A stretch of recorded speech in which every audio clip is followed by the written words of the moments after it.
Se abre la sesión. Señor secretario, por favor, lea el orden del día. Con mucho gusto, señor presidente. El siguiente es el orden del día para la jornada académica de fecha 31 de octubre de 2018. Primero, instalación y saludo del presidente de la academia, profesor Olimpo Morales Benítez. Segundo, presentan excusas Andrés Villegas, Pedro Edgar Gómez Barrero, Hernán Olano, Carlos Alfonso Becerra. Tercero, lectura del acta anterior. Cuarto, breve reseña biográfica del académico profesor Olimpo Morales Benítez. Quinto, conferencia Humanismo Digital, Inteligencia Artificial, mitos o realidades del siglo XXI. Sexto, proposiciones y varios. Séptimo, postulación nuevos miembros. Octavo, clausura de la jornada académica. Está leído el protocolo de hoy, señor presidente. Muchas gracias, señor secretario. ¿Está aprobado el orden del día? Aprobado. Muchas gracias. Entonces sugiero, si me permite la academia, que pedirle a nuestra presidenta honoraria vitalicia que haga el saludo en el día de hoy, por favor, señora presidenta. Muchas gracias. En vista de la imposibilidad de estar dictando la conferencia y estar presidiendo al tiempo, para mí es un gran honor que usted me hace y se lo agradezco con mucho gusto, claro, presidio la reunión. Entonces tenemos primer punto del orden del día. Gracias, señora presidenta.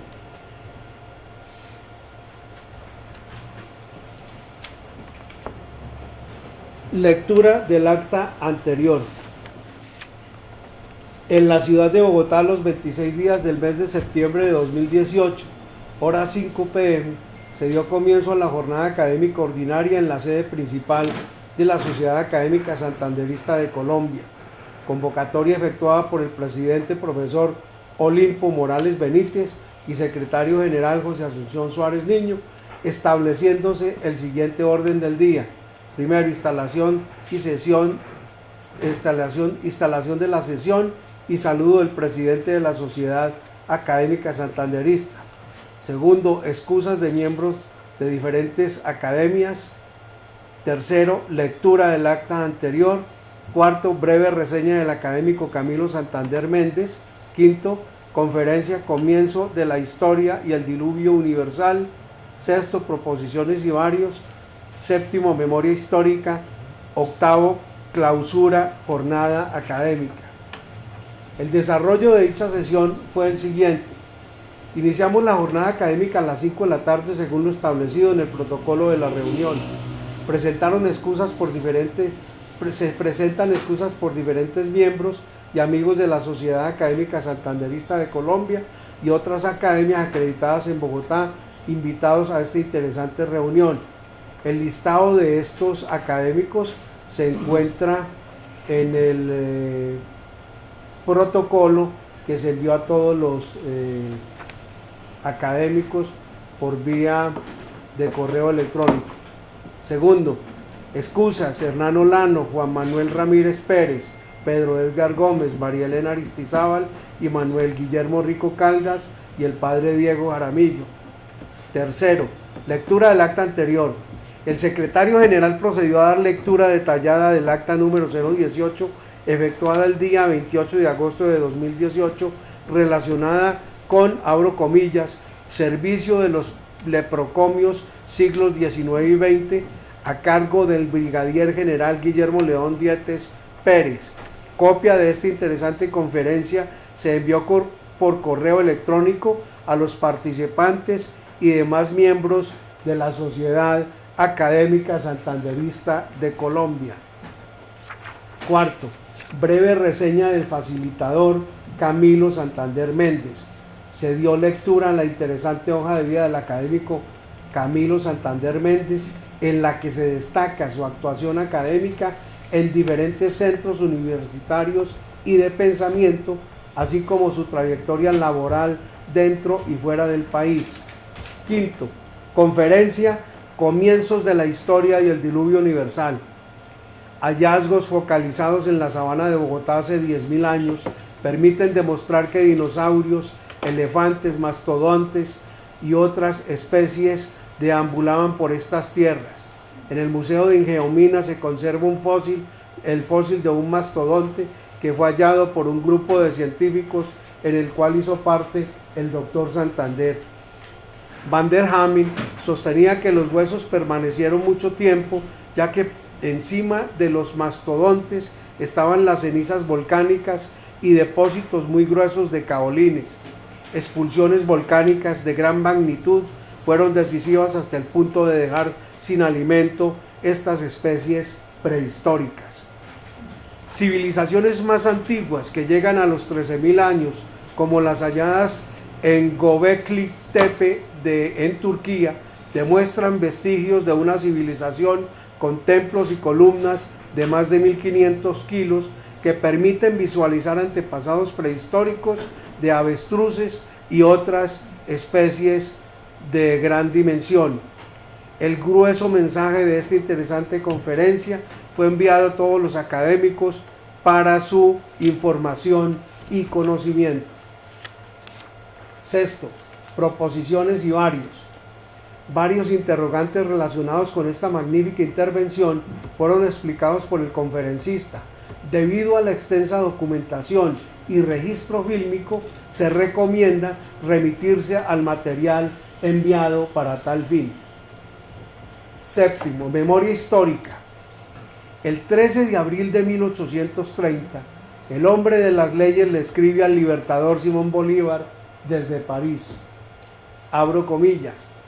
Al efecto, pues, ocurro a vuestra excelencia con el respeto debido, suplicándole se sirva mandar publicar íntegro y a mi costa el proceso que se formó contra mí, consecuencia del enunciado acontecimiento y la representación que dirigí a vuestra excelencia el 15 de diciembre siguiente desde las fortalezas de Boca Chica, en el cual he demostrado que la sentencia pronunciada contra mí no solo era notoriamente injusta, porque se había supuesto cargos que no existieron y tergiversando todas las declaraciones de los testigos, sino porque había sido pronunciada en sumario por un hombre solo que estaba caracterizado de enemigo personal en las disputas políticas anteriores.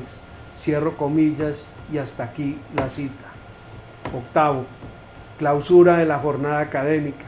Una vez agotado el orden del día, hacia las 7:30 de la noche, se dio por finalizada esta interesante jornada académica y se invitó, como es costumbre, a degustar un delicioso vino y cerveza, acompañado de unas buenas viandas que fueron del agrado de todos los asistentes.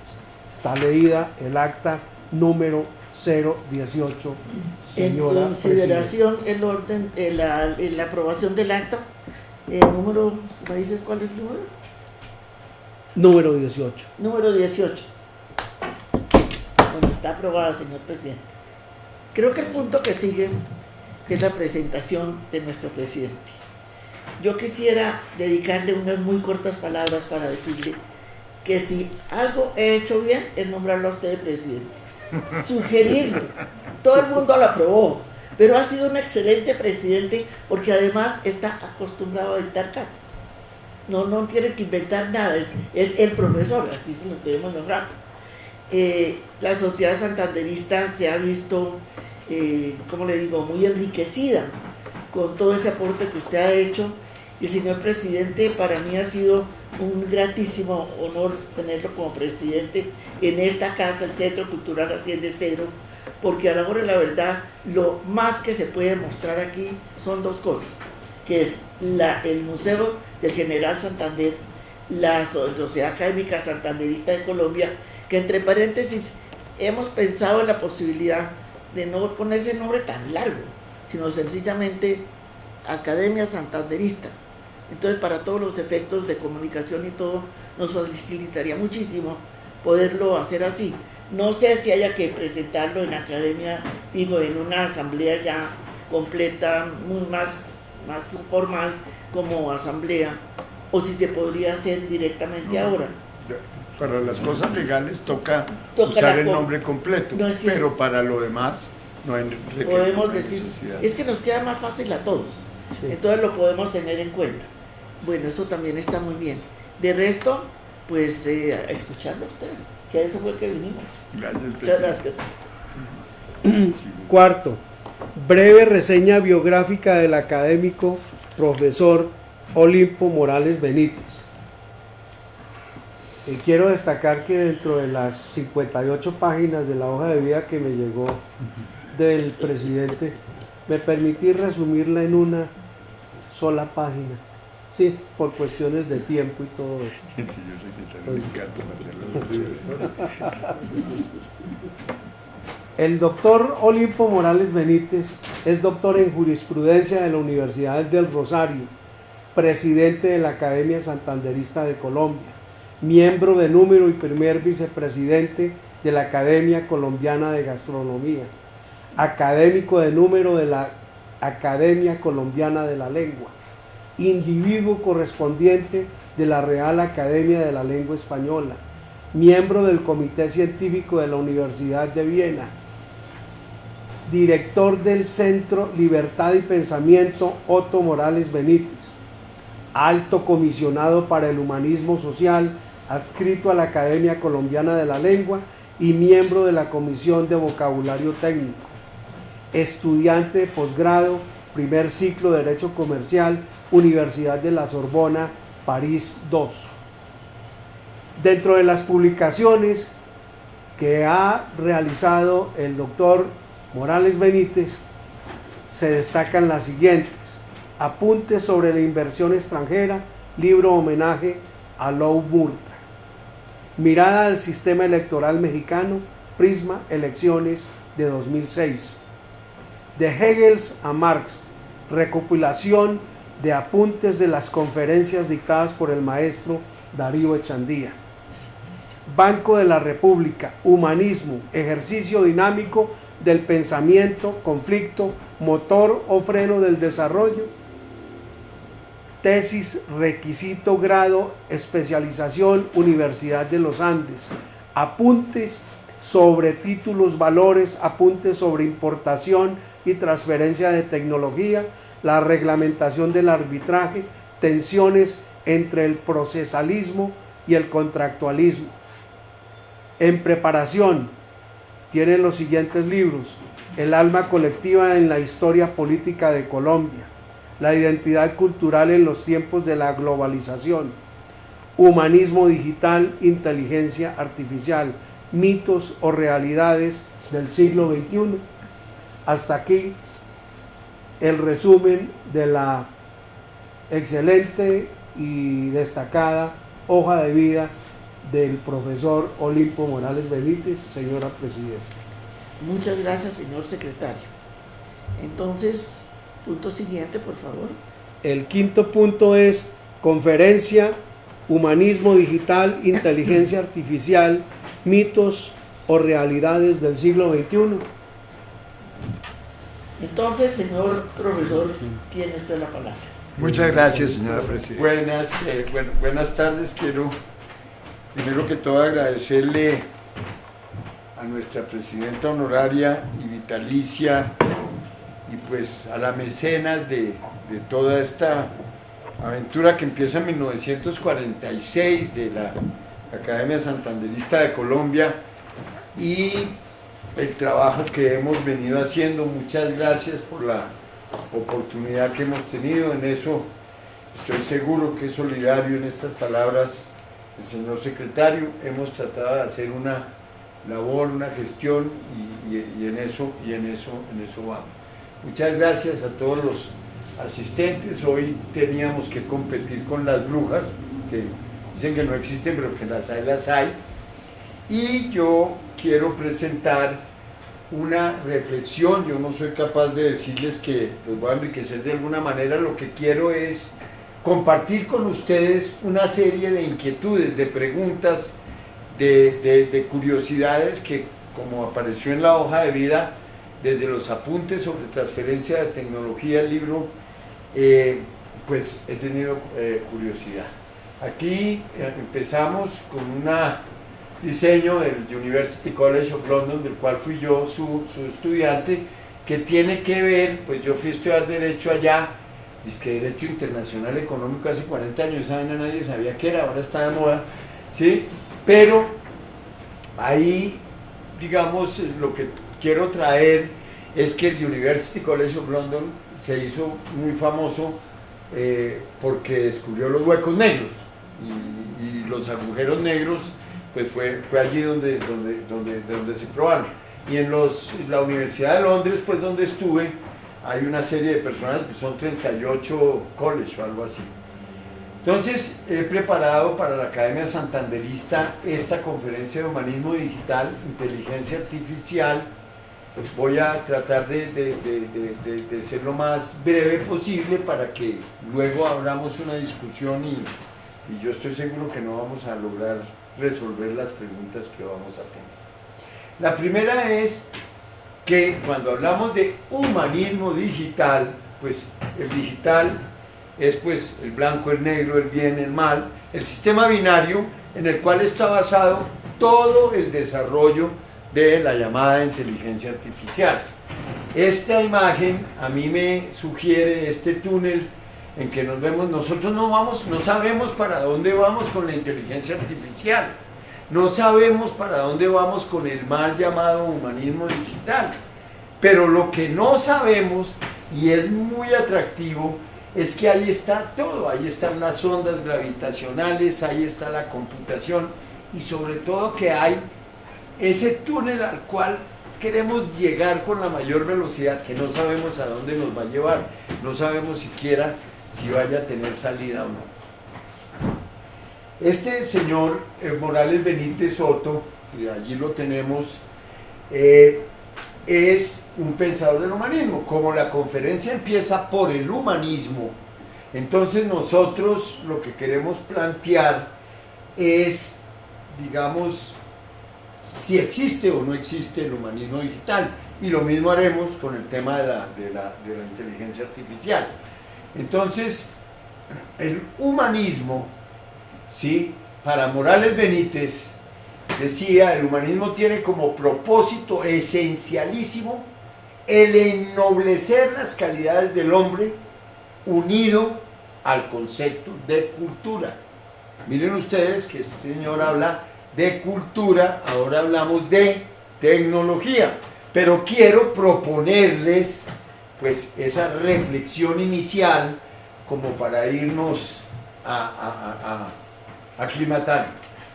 El humanismo, dice Morales Benítez, va desde la literatura hasta la política. Por eso el libro que mencionaron ahí, Humanismo, ejercicio dinámico del pensamiento, es un libro que yo escribí que tiene que ver con decir, no, el humanismo no es la contemplación como lo teníamos, hoy hay que defender el humanismo. Entonces yo le digo al joven, venga con la contemplación, no, el humanismo va desde la literatura hasta la política que es la acción, que es la conducción de la comunidad, que es el ejercicio más noble que puede tener el hombre. Dice, el humanismo aparece con su ímpetu si se tiene claridad de cómo se integran el mundo de la creación y de la ensoñación. Esa frase me parece a mí bellísima y las traigo porque me parece que tienen una gran vigencia. Este es un pensador del siglo XX, ¿no es verdad? Y entonces, dentro de las actividades que desarrollamos, está la cátedra Otto Morales Benítez, que tenemos en alianza con el Área Andina. Hace 10 años producimos unos libros y unas conferencias periódicamente. Muy bien, aquí está el famoso diagrama de Leonardo, ¿no es verdad? Donde encontramos pues la perfección de, pues digamos, la simetría del cuerpo del ser humano, etcétera, pues digamos las diferentes propuestas, de alguna manera matemáticas que están allí. Y entonces, digamos que aquí lo que quiero traer yo es, pues hablemos del ser humano.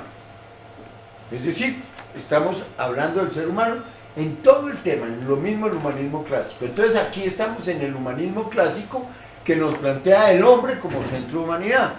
Yo defiendo, digo, tiene que haber, es una sociedad humanística, que el hombre sea el centro de la humanidad, no que es tecnócrata, que es que la sociedad es econocéntrica, que es tecnocéntrica, que es todo, no.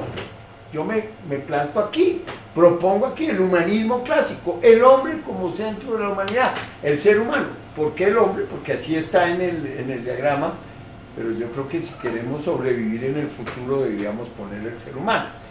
Muy bien, entonces van apareciendo distintos humanismos. El primero es el clásico, y el clásico ya hoy no nos sirve, porque hoy no nos gusta decir el hombre. Ya tendríamos que decir el ser humano, no sé qué. Pero aquí nos vamos a encontrar con el humanismo exótico. ¿Y por qué traigo? Porque me mira así, el humanismo exótico es el de Levi Strauss. Levi Strauss es un tipo, un francés, que tuvo mucho prestigio en el London School of Economics, y sin ánimo de demeritar esos profesores, los profesores, toda la vida hemos tenido vocación de trabajar lo menos posible. Y además de que quien nos contrata nos tenga que dar años sabáticos, nos tenga que mandar. Entonces, en la Europa estaba África, entonces los mandaban a enseñar en África, y de ahí observaban el Mediterráneo, y ahí salen las grandes obras de los pensadores europeos. Levi Strauss fue a dar al Brasil, pero él no podía admitir, porque es que Indoamérica, nosotros los de por acá, producimos tal impacto, ¿sí?, que entonces nos niegan. Por eso nos negaban los españoles, dieron orden de no hablar bien de nosotros. Los cronistas españoles no podían contar lo que veían aquí, sin embargo lo contaron, pero tenían que contarlo al revés, como diciendo que era demoníaco, que era en alguna medida, pues que era malo, porque fue tal el impacto de encontrar el nuevo mundo que se descompensaron allá. Y el señor Levi Strauss, posterior, entonces él se inventa el humanismo exótico. Si allá hay un hombre exótico, pues como nos tienen que descalificar de alguna manera, entonces dicen, sí, eso allá es otra cosa, que es lo que dice Arciniegas. América es otra cosa.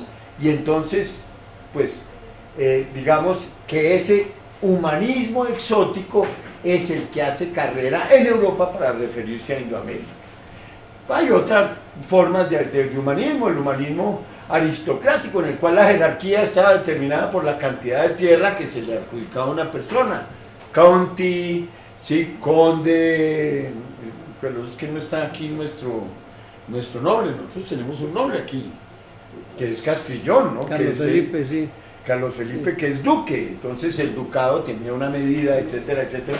Marqués. ¿Ah? Él es marqués. Él es marqués. Marqués de San Juan de Rivera. Exacto, y es marqués, y él peleó su título y lo logró, y logró el reconocimiento. Sí. Le tocó aceptar que era hijo de un cura o alguna vaina de esa, sí, pero lo logró. Sí. ¿Sí me entiendes? Es decir, porque él hizo una investigación interesantísima. Pero básicamente el humanismo aristocrático, claro que el pobre Castrillón le tocó sin tierra, pero bueno, le tocó con notaría. Entonces, el humanismo aristocrático, ¿sí?, lo que nos daba era una jerarquía basada en el tamaño de la tierra. El tamaño de la tierra que básicamente me daba unos ingresos, no por mi capacidad de trabajo, por de organización ni de nada, sino porque entre más tierra tenía, más gente tenía para cobrarle el tributo.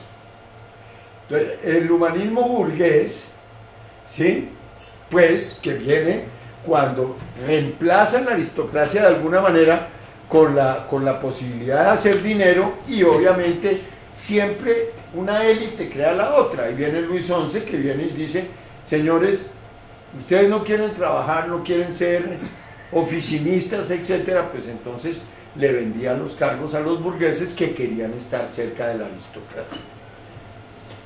Luego aquí tenemos el humanismo democrático, ¿no?, que tiene su mensaje de fondo ahí, esta diapositiva, porque pues en realidad y así es, 4 o 5, pues manejan la balanza.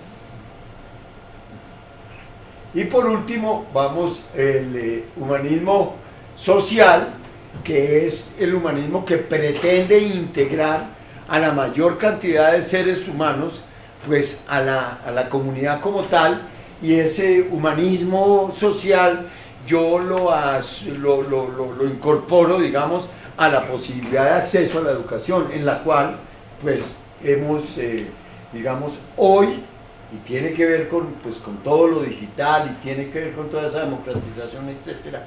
Hoy podríamos decir que quien se quiere educar puede educarse.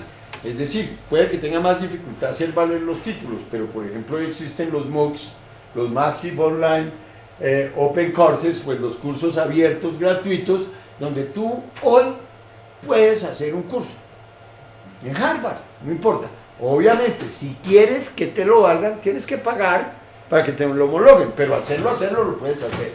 Entonces, eso acaba. Y por último, el humanismo digital, que es el que nos tiene en los cuestionamientos o las reflexiones que yo espero que nazcan de esta conferencia, en el sentido de decir, digamos, ese humanismo digital, pues porque finalmente se supone que todo eso está al servicio del ser humano.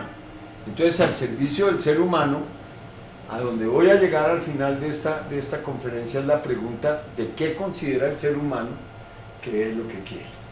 Entonces, aquí está pues el resumen de las formas, que son más, pero pues que podemos crear más, pero yo escogí clásico, exótico, aristocrático, burgués, democrático, social y digital, básicamente porque yo trabajo en 7. Es decir, yo todas mis reflexiones, los libros, en las clases, en todo, yo las hago 7-3. 7 es el número de la perfección, 3 es el número de la confusión. ¿Sí me entiende? Si no, pregúntele a su señora cuando usted le dice, ya no somos 2, mi amor, somos 3. Pero yo no estoy embarazada. Bueno, espero que ella tampoco. Sí, entonces, ahí está, por eso escojo yo los 7, esa es la razón.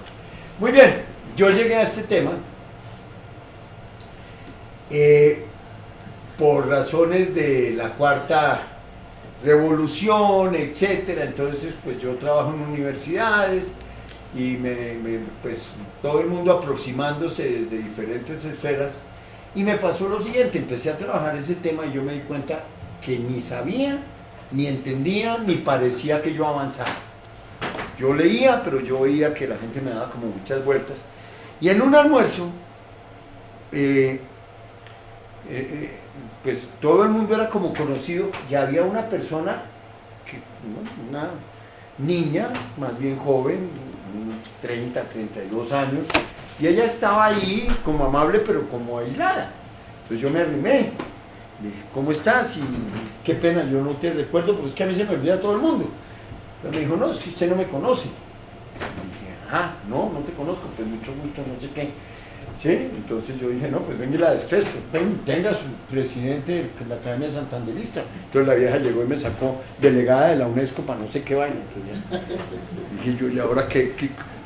Mejor dicho, yo le saqué, no sé, aquí con mis mi quentil, y yo le saqué una K-47 y me sacaron otro.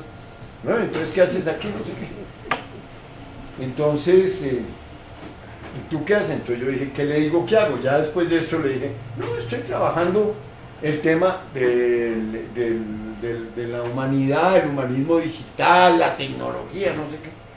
Y dijo, la semana pasada estuve con el presidente de la Sociedad de Inteligencia Artificial de Oxford. Y yo, no, pues esta vieja sí me tiene sobado, yo cómo me defiendo. ¿Sí? Y entonces dije, ay, qué maravilla. No, pues imagínese que yo pudiera hablar con ese señor.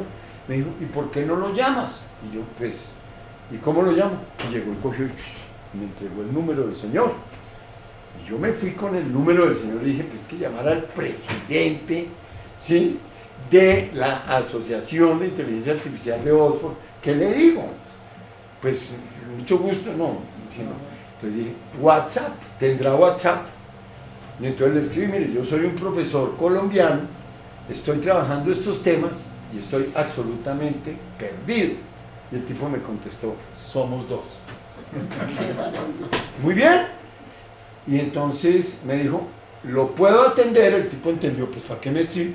Lo puedo atender el martes, eso era como 6 días después, lo puedo atender, eso fue un sábado, yo le escribí al tipo el lunes, me dijo, lo puedo atender el martes, el otro martes, a las 2 de la tarde, pues de hora colombiana. Listo, ahí lo llamé. Y entonces, el señor me dijo, mire, vamos a hacer lo siguiente, yo le voy a mandar a usted 3 documentos. Uno es el curso de Oxford, otro es el curso de Stanford y otro es la conferencia del señor Lee, el descubrir, pues el que se considera, bueno, el padre de la inteligencia artificial es Turing, pero pues en la edad moderna es el Lee, que es el que pues hace lo de Siri, que él está en China porque los chinos le dijeron ¿qué quiere? Y entonces él está trabajando allá en China.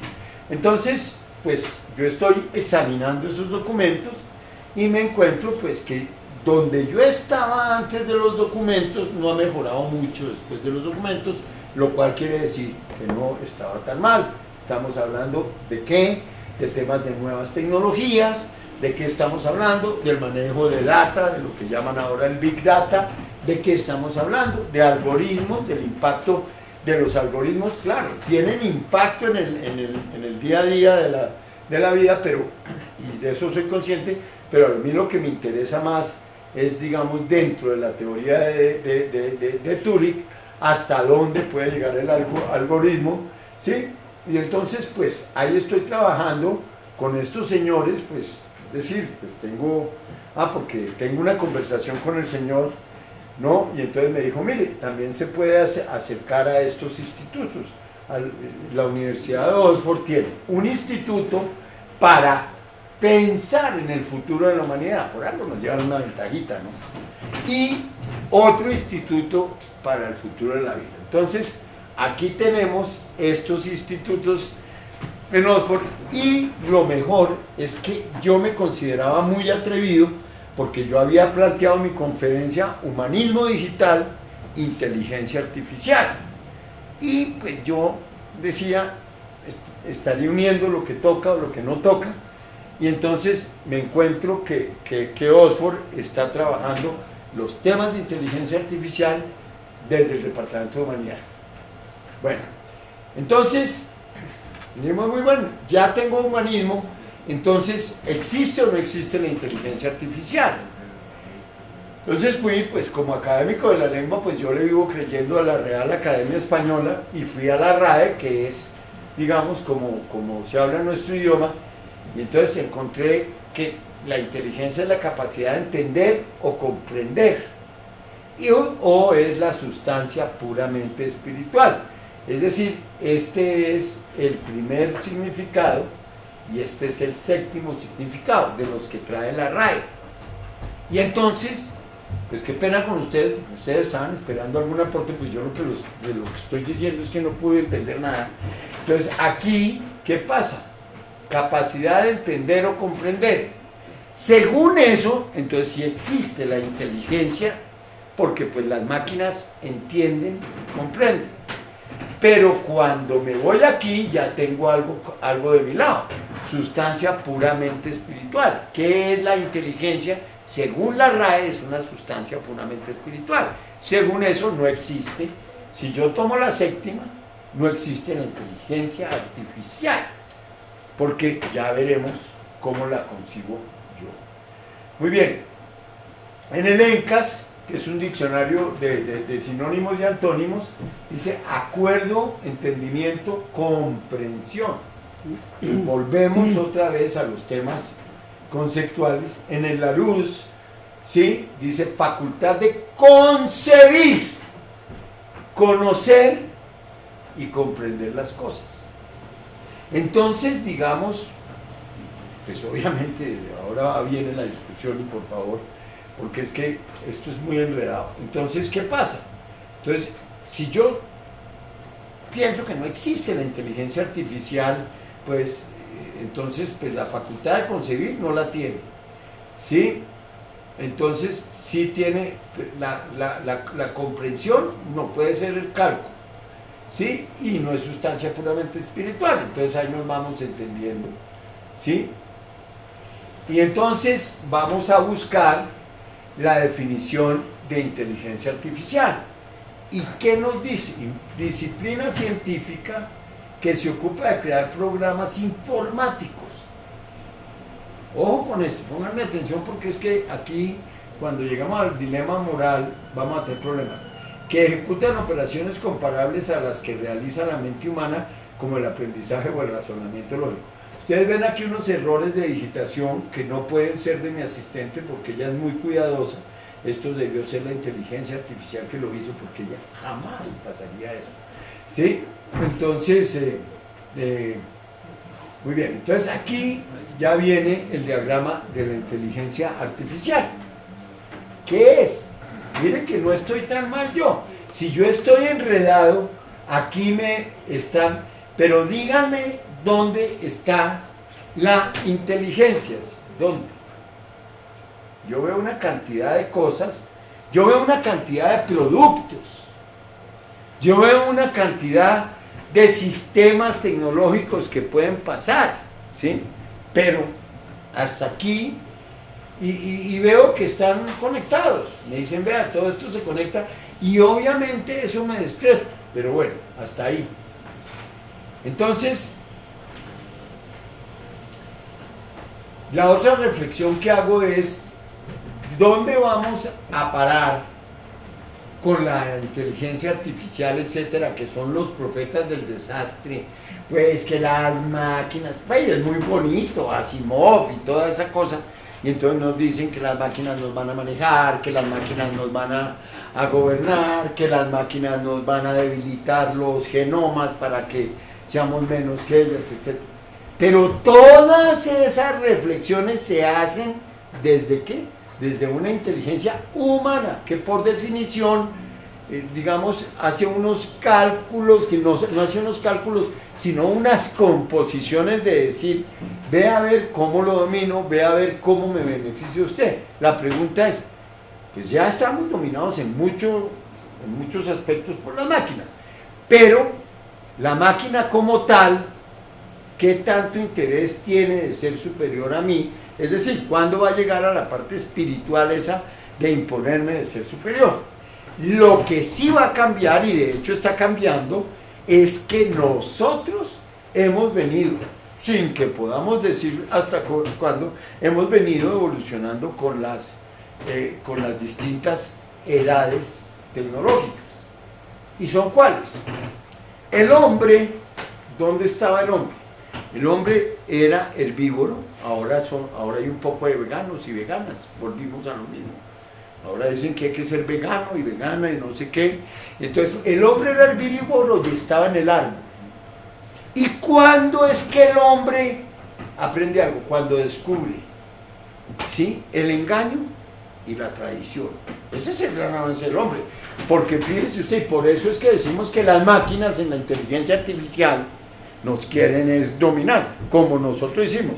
El engaño fue cuando le dije, oiga, usted se queda llamando a la fiera por este lado, que yo después vengo por usted, al más pendejo de los que estaban en el árbol, ¿no? A este sería, no, debió ser a este le dijeron, usted se queda ahí, ¿sí? Y los otros corrimos para la caverna, y ahí pasamos del árbol a la caverna y dejamos al pendejo allá, ¿sí? Este quedó allá, todavía está. ¿Sí? Engaño y traición, ese fue el primer avance. Ya allá metidos en la caverna pasan cosas maravillosas, es decir, empieza el lenguaje a aparecer, empezamos a contar la historia nuestra, de nuestra vida cotidiana, en todos los pictogramas que están en el mundo, etc. Pero el siguiente paso es que para podernos volver nómadas teníamos que poder tener algún control del fuego, para poder avanzar y reunirnos alrededor del fuego, con la excepción de que si hay un rinoceronte, que son los bomberos de la selva, pues de malas, porque el rinoceronte venía a apagar el fuego, pero las fieras si no se acercaban. Entonces ahí avanzamos al nomadismo. Luego observamos la agricultura pues con el nomadismo, y entonces ya llegamos a ser sedentarios y fuimos avanzando en unas cosas. Dicen, por ejemplo, que para llegar a la edad de piedra y aprender a pulir la piedra, que lo que hicimos fue sacarle filo y poder matar al animal, pudimos comer la carne y que la carne nos dio una proteína y que la proteína nos ayudó a desarrollarnos. Yo como carne y no, bueno, sí crezco, pero hacia los lados, pero digamos, no, pues no sé, la evolución, ¿cuándo se paró la evolución? Porque, pues, es decir, en este momento estamos discutiendo la teoría de la evolución porque dicen, bueno, pero ¿y se paró? Porque nada que evolucionamos. Entonces viene la edad de piedra, la edad de los metales, etcétera, son todas edades tecnológicas, la edad de la informática, etcétera, y listo. Entonces, en los inicios del mundo digital se pensó que esta tecnología iba por un camino diferente al humanista. Sin embargo, pareciera que la tecnología y el humanismo siguen convergiendo, porque de alguna manera siguen siendo para servicio del hombre. Entonces, ya aquí hay una serie de trabajos que pues, se los compartiremos. Yo les enviaré a ustedes la conferencia, pues, porque pues, esto pues, ya es un trabajo que ha ido creciendo de alguna manera, cómo ha venido evolucionando la tecnología de la información. Aquí están los pictogramas, ¿no es verdad? Pero es que los pictogramas aparecen en todo el mundo. Y entonces el pictograma para mí es maravilloso porque es cuando yo siento que tengo algo para comunicar. ¿Y qué es lo que tengo para comunicar? Una cosa del día a día. Es decir, lo que cuentan, es decir, cómo vivíamos, cómo nos agrupábamos, etc. Y yo por ahí ya, pues, es decir, sí. Entonces digo, bueno, usted se imagina que ya éramos nómadas, ¿no es verdad? Íbamos y volvíamos a la casa. Y había uno que, en vez de perseguir al animal que nos íbamos a comer, se quedaba diciendo, oiga, con este verde, ¿cómo me quedará de lindo el dibujito? Y alguien estaba haciendo una cosa distinta, porque tecnológicamente estaba tratando, pues, de que, pues es que mire, esas pinturas están ahí, todas, en todo el mundo, ahí están, conservan el color, etcétera, que es el antecedente del fresco que llamarán florentino. Luego vienen, por ejemplo, tecnologías de la información, pues esta es la primera, que es la más importante, porque es cuando alguien dice lo que yo cuento y lo quiero contar de manera anónima. Entonces es alguien que piensa, digamos, pues todo el que escribe, todo, pues tiene un concepto de que lo que tiene para decir tiene alguna importancia. Luego, bueno, ya viene una forma pues masiva de producción y de difusión del pensamiento, todo el avance, la aparición del transistor, etcétera, etcétera, ¿sí? Y